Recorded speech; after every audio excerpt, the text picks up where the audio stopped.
Hello and welcome to your Solid Mechanics Virtual Lab. In today's session, we will cover experiments 2 and 3, named the determination of modulus of elasticity, as well as the theory of the elastic curve. Now, from our last experiment, we determined how we can measure the tensile properties of different metallic materials. If you recall, we measured the yield and ultimate strength of different materials. Now, what I want to do is I want to visualize what we did previously. So I'm going to refer to a generic stress strain diagram, which is shown on the screen. As you can see, the yield strength is the point where the material stops behaving in a linear fashion and begins to deform in a non-elastic way, or sometimes referred to as in a plastic manner.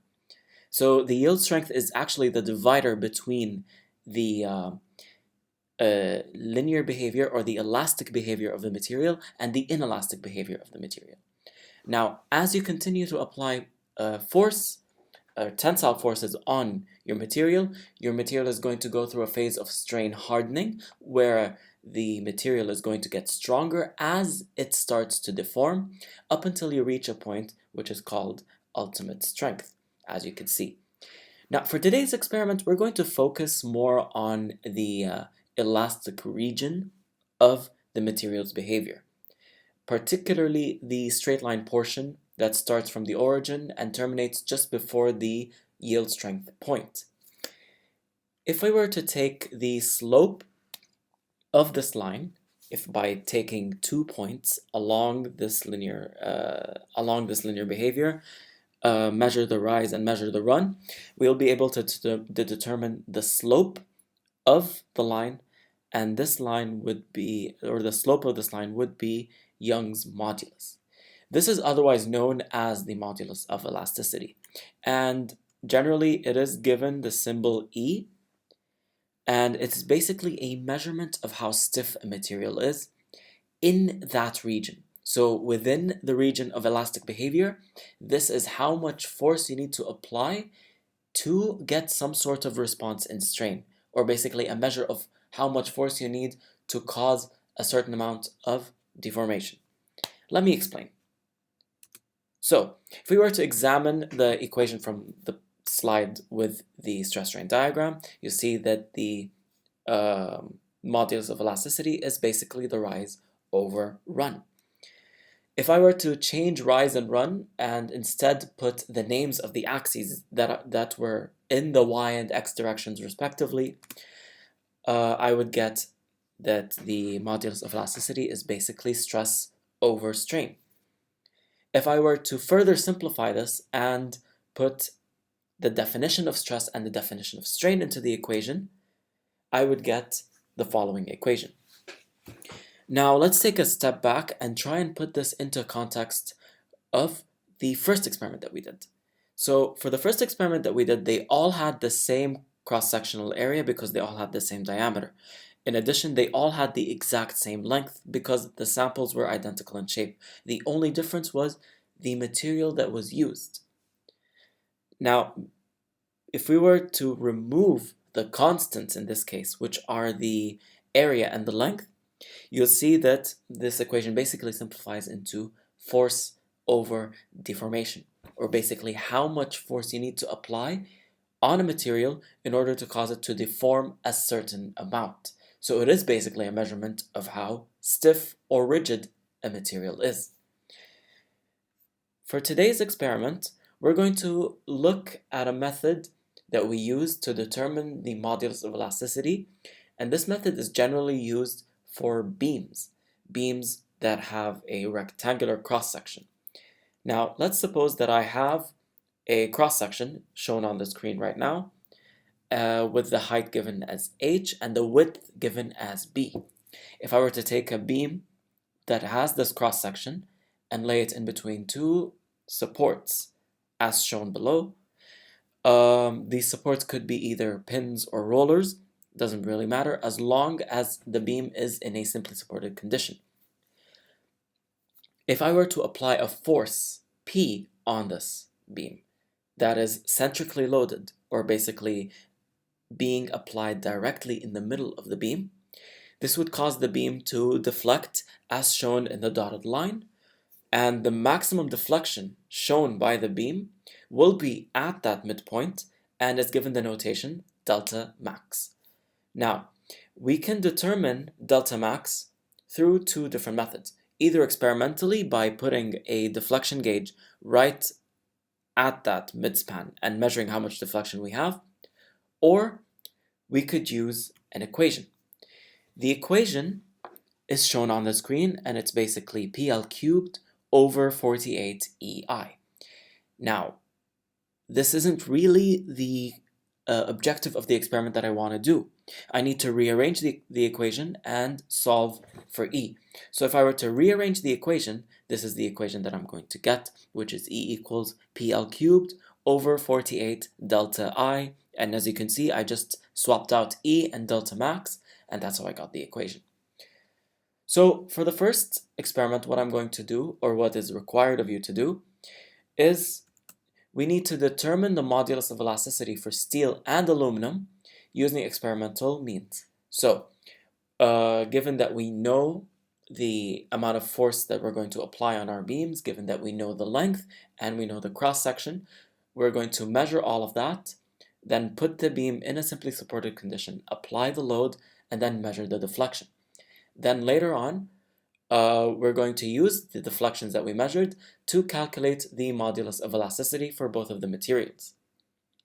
Next, you're going to take the values that you found and you're going to compare them with the theoretical values for steel and aluminum, which are 270 gigapascals respectively. After which, you're going to determine the percentage error for the two materials, and you're all familiar with the equation for the percentage error.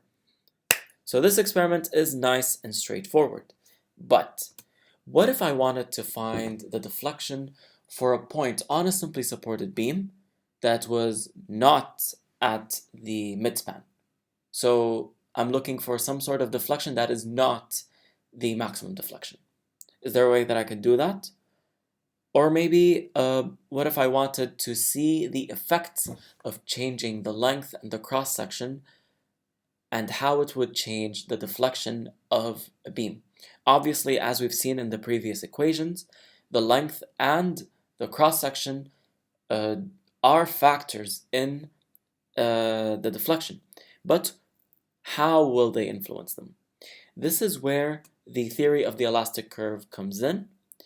And basically, the theory of the elastic curve basically dictates how beams would behave and deform in a simply supported condition. So let's go back to the previous setup. If we have the same cross-section that we used before, which is a rectangular shape, B and H, and the same setup as before. So the beam is still in a simply supported condition. We're still applying the load P at the midspan, but instead we're measuring the deflection at a distance x, and this distance x can range from 0, which is right at the support, to L over 2. The reason it stops at L over 2 is because the behavior of the beam is symmetrical. So at L over 2, the behavior is going to be a mirror opposite. So we're going to limit the theory of the elastic curve, or we're going to limit the equation of the elastic curve to L over 2, and that's going to be our maximum limit. If I wanted to define the deflection at x, then I need to use this equation. Now you'll notice that this equation kind of looks familiar because the first half of the equation is in fact the maximum deflection equation that we saw previously. But to find the deflection at any point, there is an additional term which is shown in the brackets, which is 3x over L minus 4x cubed over L cubed. Now, this is something that you could try out for yourselves if you wanted to see that this equation is in fact the same as the equation for the deflection at the midspan. So for the deflection at midspan, that means that your x is going to be half of whatever L is.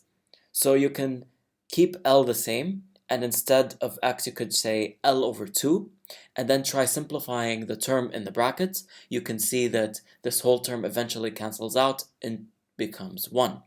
So you'll see that this equation is just the general version of the equation that you saw earlier. For this experiment, we're going to examine two cases.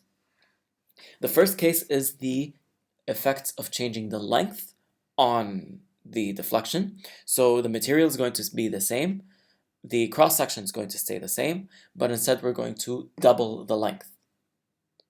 And in the second case, we're going to see the effects of changing the cross-section. Now we know that when we change the cross-section, there really isn't a term where we put in the dimensions of the cross-section, but instead we know that the cross-section is going to change the moment of inertia for the beam. So for case 2, the material is going to be the same, the length is going to be the same, but we're going to play around with the cross-section. In this case, we're going to double the height of the cross-section. For worksheet 2, we are going to measure the deflection of aluminum bars. So aluminum is going to be the only material that we're going to be using for worksheet 2. For aluminum, we're going to measure the deflection at two different locations. The first location is the midspan, so exactly half of the beam, and the second location is going to be quarter span, or 1/4 of the length of the beam. Using the equations that we saw earlier, we're going to calculate theoretical deflections and then compare them to each other and then determine the percentage error for the trials. Now, I will leave you with a demonstration which shows us how the experiment is performed. In addition, you'll be able to see me perform the experiment right in front of you, and I'll show you some of the results that we have, or that I have recorded, and then you can use that to solve your worksheets. With that, let's move on to the demonstration. Alright, so welcome to S07C. Right here we have a beam that is set up exactly the same way as you've seen in your slideshow. I have two identical beams. One has already been set up, so I'm not going to touch it. So I'm going to show you the material properties, or basically the dimensions of the beam, using this one. Okay. So the beam that we're using, we need to take measurements of its length and along with the cross-section that we're using. So the length of the beam is going to be measured using a measuring tape, and it is exactly 1000 millimeters. And to measure the cross-section, we're going to use some vernier calipers just to make sure that we get very accurate readings, because these are made to the nearest millimeter. So to do this, we'll just open up the calipers, release the crank, and we get the calipers ready.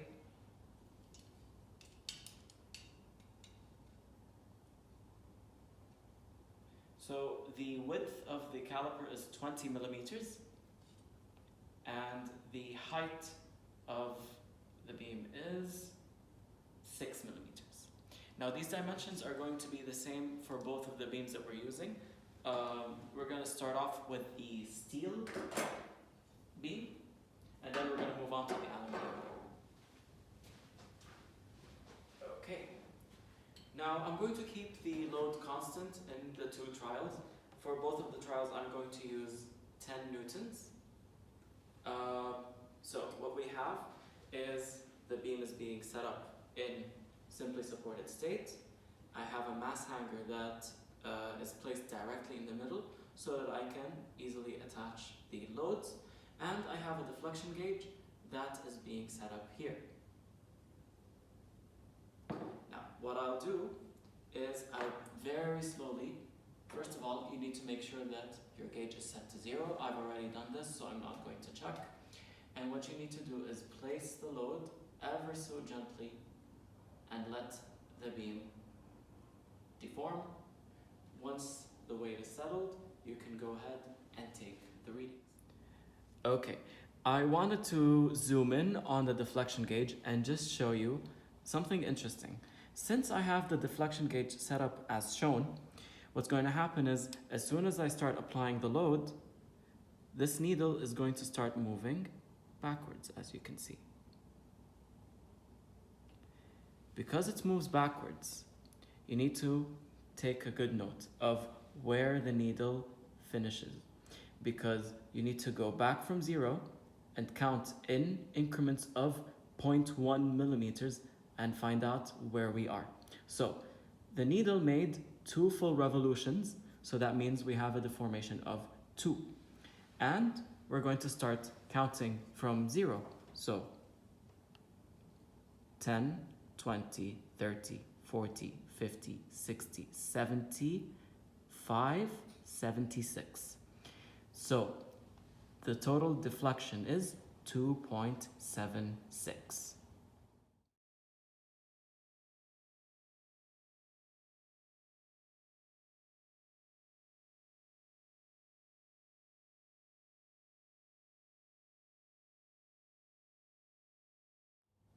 Okay, so now that we're done with worksheet 1, let's move on to worksheet 2.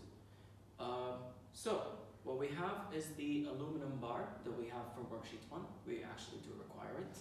And we require 2 additional aluminum bars right here.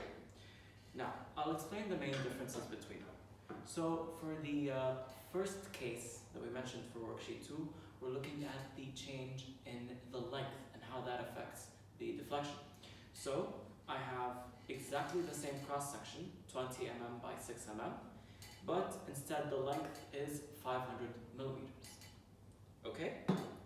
And for case 2, we're looking at 2 beams that are similar in length, same material, but instead have different cross sections. So we mentioned that this one has a section of 20 by 6, whereas this one has a section that is 20 millimeters by 3 millimeters. So the first one essentially is the double of this one. We'll see how these properties affect the way that this beam deflects. Okay. So, previously I've showed you how we can take the measurements at the midspan. But with a few minor tweaks, we can change the setup and we can take the measurements for the quarter span. What I'm going to do is, I'm just going to move the deflection gauge away from the midspan and onto a point on my beam that I've already marked out as being the quarter span.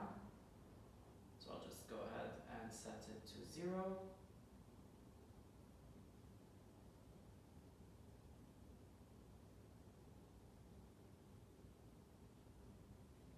And then I can 0 it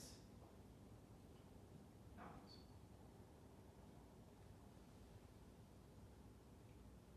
Okay? Now, one main thing that I haven't done is I can't move the location of the massac. Why? Because the masses need to be applied in the same place, which is the midpoint. So I'm not going to move this. Now, my beam is set up and I can take the measurements for the quarter span. And then, again, just like how we did it before, you'll just place the load and move slowly while counting back how many millimeters your deflection is.